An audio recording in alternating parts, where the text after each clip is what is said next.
the reactive hypoglycemia, and it kind of snowballs. Now I have a body that is a lot larger because as a result of all of this medical junk, which a lot of us are going through. Well, then I just decide to maybe pursue weight loss surgery. So I go get a sleep study. Holy cow. And I didn't just have a little sleep apnea, I have severe sleep apnea. Yeah, and I would have never known. I would have never had any idea. So there was that issues, and actually I have like this whole list of things. This is pre-surgery. So there's, migraines, severe acid reflux, asthma, joint pain, body pain, all that stuff. Well, then January 23rd, I go in, you saw my picture, and I have surgery. Okay, Susan just mentioned that having surgery is a tool, but what the heck does that mean? I didn't get it, what that means. What it basically means is that the surgery is gonna make your tummy very little. Well, you know what, it doesn't stay necessarily that little. After surgery, you're gonna feel like you're drinking, and it's like, I remember telling my friend, I felt like I had a straw. That's all I had in my stomach. My stomach was the size of a straw. That's all I could fit in it. Well, then a couple months later, okay, maybe it was the size of a cheese stick. That's all I could fit in it. But now I'm a year and a half out, and if I wanted to, I could eat 1,500 calories a day. I could, if I wanted to, eat more. So this tool, it's a combination. The surgery gets us that jump start. It gets our body. The first month you could go like 100 calories, 200 calories a day. You could barely be eating, and we survive. We get through that, but you feel like you've got nothing. I brought a little thing, and I brought extra if anybody wants it as a visual. I did a project for my daughter's school. My kids went to SLV. I want to take one of those and pass them down. This was what I lived out of for months. This is 1/3 cup. When I got home from surgery and I poured my Atkins shake or my Premier Protein shake, this little thing felt like it was a mountain. This little cup, it's so easy for, when I was going to these classes to look at it visually, but it's very different when you experience it, when you know that if you drink too fast, and we're talking when you get home, it'll be a sip, like a baby sip. And then you'll get to 2 sips, and then it's 3 sips. And then maybe after a couple of weeks, maybe it's actually a swallow, like a whole mouthful. There's a gradual increase of what you can eat, but it's very, very, very slow. So you have to kind of understand that you're gonna have a lot, when you hear the word restriction, which I'm sure you guys have heard that word, of feeling this restriction, it's a literal physiological feeling that you cannot exceed it. But the thing is that having the surgery, and Dr. Lega is an amazing surgeon, very, very skilled. He gives us the tool to be able to start there, but know that the reason why they call it a tool is really because in time, it's going to be much more of your actions that have more to do than the surgery. You have to work with your surgery to make it work for you. It's not this magic pill that, okay, I'm going to have surgery and I never have to worry about this ever again. I'm never going to have to face regain. Have you guys heard the word regain? Regain. So regain is basically your body, after surgery, you used to start dropping the weight. It's like, it's like down, down, down, down. And then all of a sudden, you could go, wait a minute, it's been 2 months and I haven't lost a pound. I'm only eating 600 calories. How can I not be losing weight? There's gonna be stalls. That is a total natural thing. I watch a lot of YouTube videos. I create YouTube videos. Stalls are like a normal thing. But then there's that moment when you're like, wait a minute, I'm eating maybe 800 calories and I just gained 2 pounds last week. How is that possible? Or, oh my gosh, I haven't weighed myself and now I'm weighing myself and now I've gained 10 pounds. So that's why I say it's like you've got to understand that this tool is amazing. You're going to have like one great year where you can just kind of eat comfortably, learn from Jill, use the skills, get your protein in, make sure you stay well hydrated, keep the water going in. but it doesn't last forever. It's not always. And one little warning to give you guys too is that there could be pain. Well, first off, the surgery, there is going to be pain. Please don't think that you're going to be able to go to the surgery and it doesn't hurt. But it doesn't hurt bad enough not to do it, in my opinion. I've had 2 kids. That hurts. Yeah, there are things that hurt way more, so it's not enough pain to not do it, definitely. But it is gonna hurt, so you're gonna have some pain. But there's not just pain from surgery. If you get home, and you've been home a week ago, you had surgery, and you chug this, it's not only going to want to be rejected because you're not going to be able, you are going to have a pain that you've never experienced before. This is not the pain you get on Thanksgiving when you've eaten too much food. This is a different kind of pain. This is the kind of pain where Amanda's experienced many times, where I would literally like stop and hold and be still because I ate maybe just a little tiny bit too much. There's a pain that gets like right in your chest, because like your stomach is kind of like a little higher. I don't know if anyone watches YouTube videos, but there's a doctor named Dr. V, and he does this little sign where it's like, this is like we're like the VSG. So your stomach is higher up. It's not down here. So when there's pain from overeating, it's up in your chest. It's up here. And sometimes it's going to feel like it's right up here, but it's not a pain that I can even describe. And I'm sorry, but I'll bet you guys will all experience it if you have a surgery. But it only takes a couple times to be like, oh, I don't want to ever do that again, because it could hurt. It hurts like heck. And to be honest, there are sometimes it could take quite a long time for that. So that food is going to have to go down that process to get out of that stomach, period. That little area right there. But it doesn't last forever. So some of these things that we use as our ways to like eat less is to kind of be low. So I would suggest when you guys go home and you're having your next meal, I want you to think of this cup, or put this cup next to your plate, and think about that this is going to be how much you can fit in there. And you can't eat solids for a couple of weeks after surgery, but this will be like your little soup, or your Atkins shake or your Premier protein shake. But know that in time, when the restriction isn't as severe, your stomach will, because right now think of it like, okay, let's just say you guys had surgery last week, and now it's been, say, 4 days. Your stomach has been swollen, so you're gonna feel it. You're gonna like, okay, it's gonna like, the swelling's gonna decrease. You're gonna feel, okay, I can get more in there, but you still have to be careful. Now, you don't want to take big, you want to take small sips, like be careful with, treat your stomach gingerly. But now, I had surgery a year and a half ago. How much water do you think I can chug from a water bottle? I'm just like, well, half a cup. 3 chugs. Three.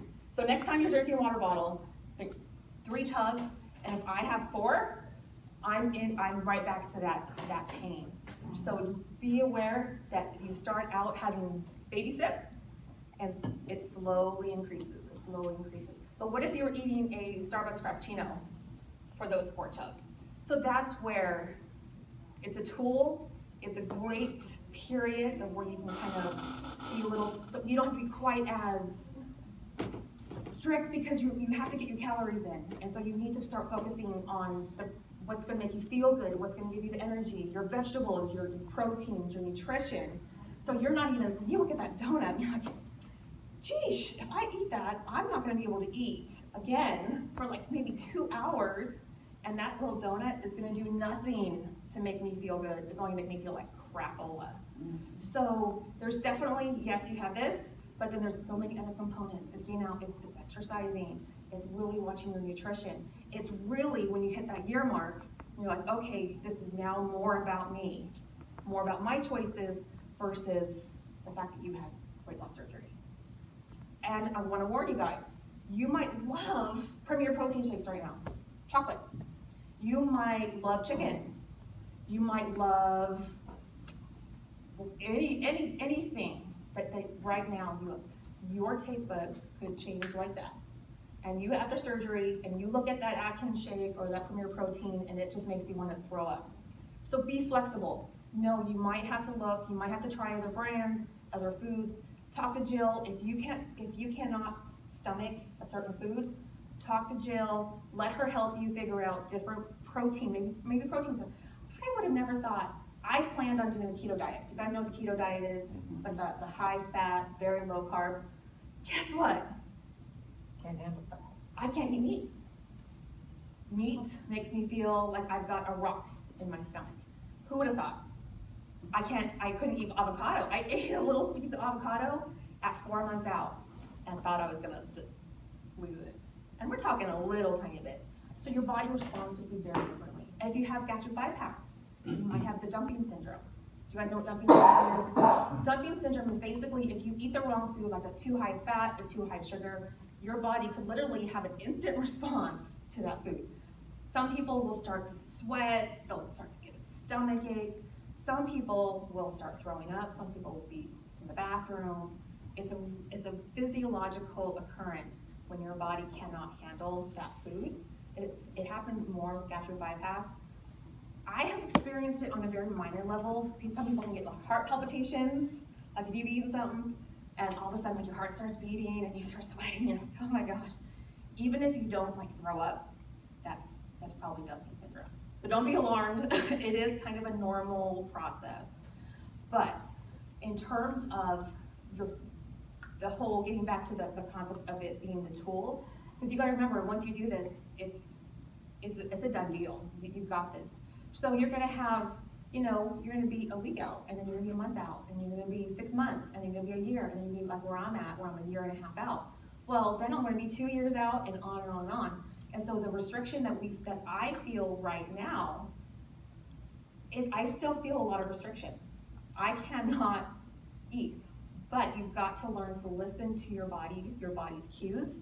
You got to make sure that you're not, if the minute you feel full, you need to stop. Some people get physiological signs when they've eaten too much, or not eating too much, eaten enough. Maybe they'll start to hiccup, or some people kind of actually start to get the little heart palpitation thing. You need to stop eating. Listen to your body, because I don't want you guys to be in pain. I learn from my mistakes, because I've had times where literally I sat there for an hour, just like, oh my God, I can't believe I had that last little bit of mashed potato. And it was like, the smallest amount of mashed potato was just enough to send me over the edge.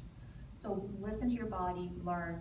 I really encourage you guys just to, when you're in this process, before even just, and if maybe you guys haven't even decided if you're gonna have surgery. I actually, and I talked about this when I was in the classes with Jill. Well, I said, okay, I've got 6 months of nutritional counseling. I've had a lot of surgery. I told you guys about it. I've had a hysterectomy, I've had thyroidectomy, I've had knee surgeries, I've had many abdominal surgeries. I really didn't want to have surgery. I didn't want it, but I had already been trying for years to lose weight. So I did everything I knew that I could do. Then what do? Then you start thinking about what else. And the thing is that my illnesses, they made the decision for me. They are the ones that intruded in my life and caused me to gain 100 pounds. Well, I tried to lose the weight. I tried to fight. I had the surgeries, to try to deal with the actual diseases. But guess what? There was a surgery that I got to choose that let me have some control over my life. Instead of these darn diseases, I got to choose. So for me, that was really important. Very empowering, very positive. And if you guys are on the fence about whether or not to do it, there are some people that are like, and Amanda, close your ears. My husband, not necessarily the most supportive person.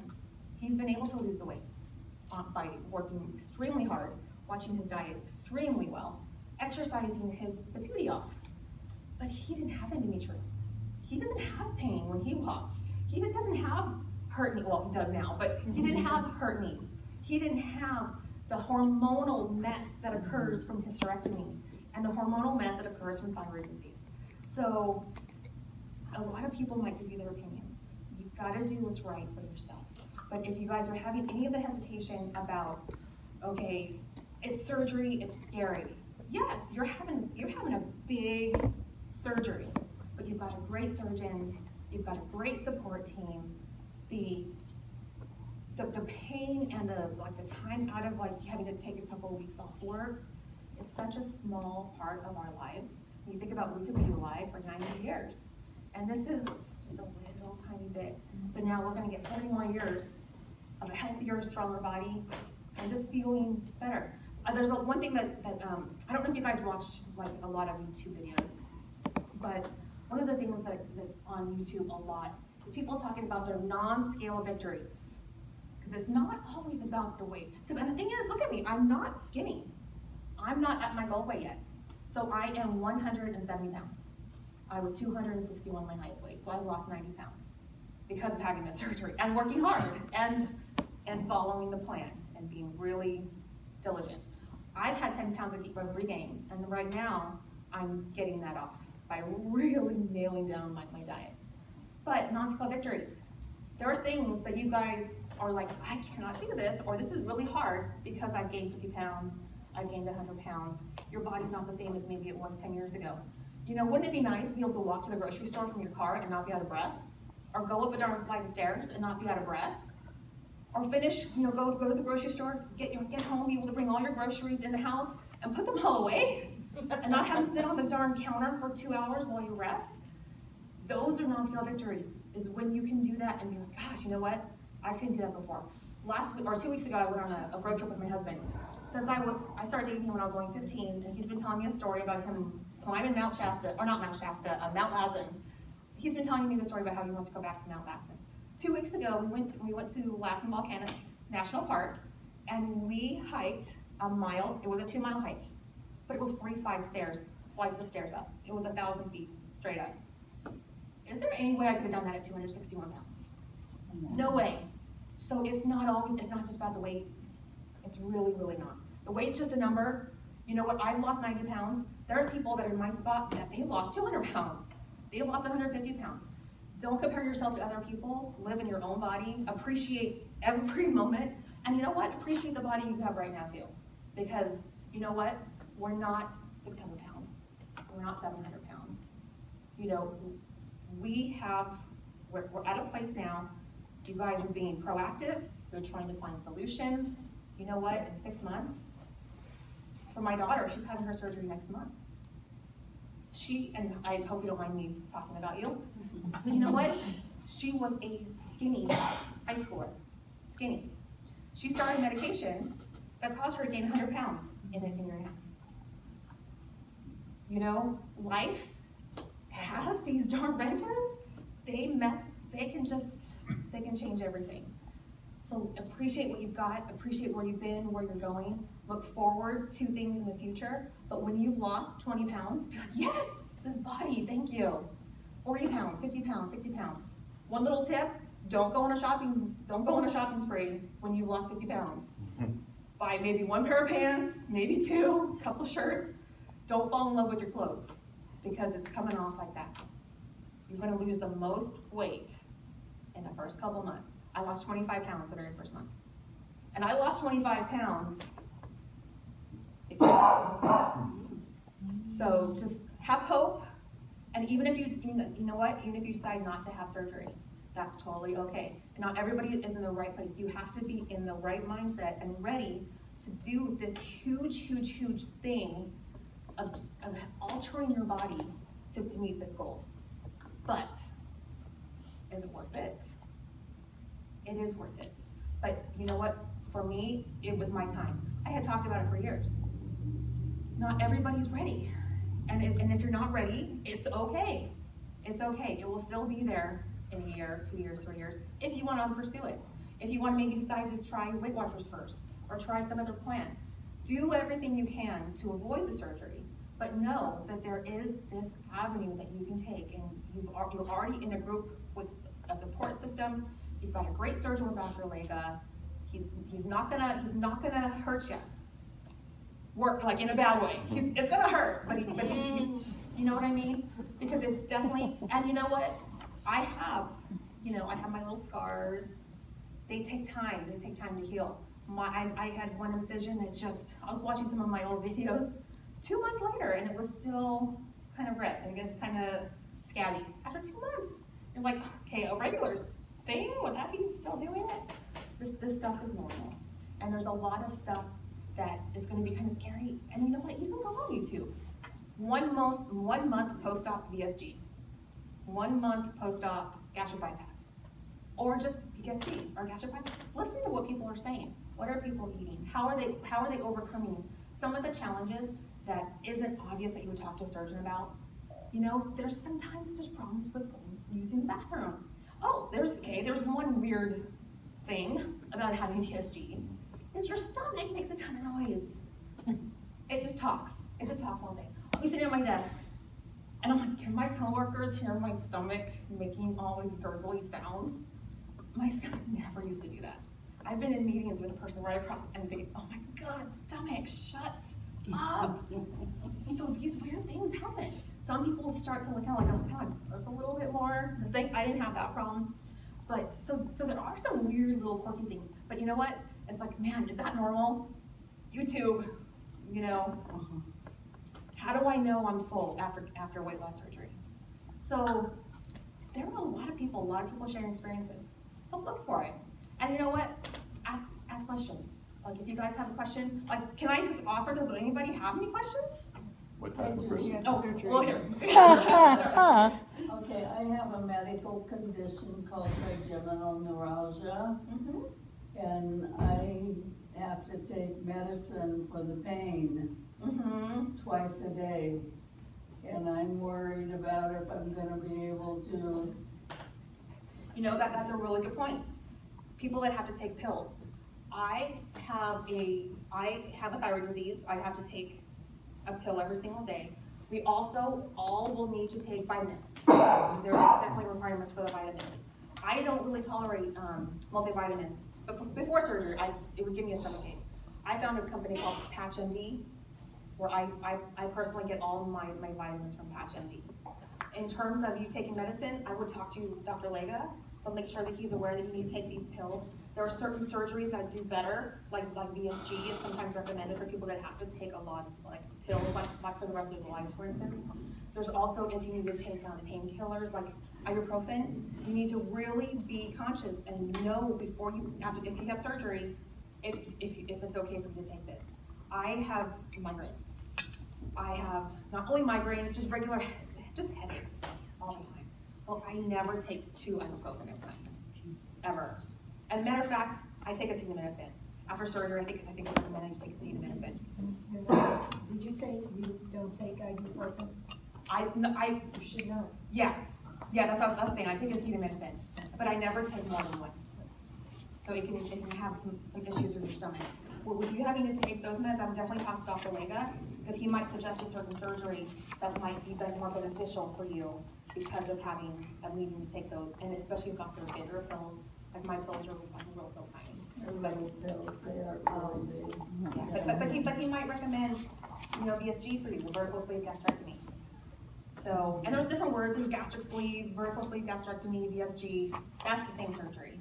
And then there's RNY, RNY, gastric bypass. Those are all the same surgery. They just have different names. Did you have a question? Oh, I was just going to ask what type of procedure you had done. Oh, did I forget to say that part? I'm so sorry. I had VSG. I had vertical sleeve gastrectomy. So you have the sleeve? I had the sleeve. You have the sleeve. Mm-hmm. What was the But what? You said you recommended vitamins? I personally used PatchMD because I could not, because I already was kind of intolerant to vitamins, but you've got to really watch your vitamins. You will definitely, you need it. Also, make sure you're doing all your appointments to get all your blood work. Because I had a hysterectomy, I ended up doing my 1 year post-op. You get a whole bunch of labs, and my doctor, because I go to PAMP, and my doctor had me do a DEXA scan.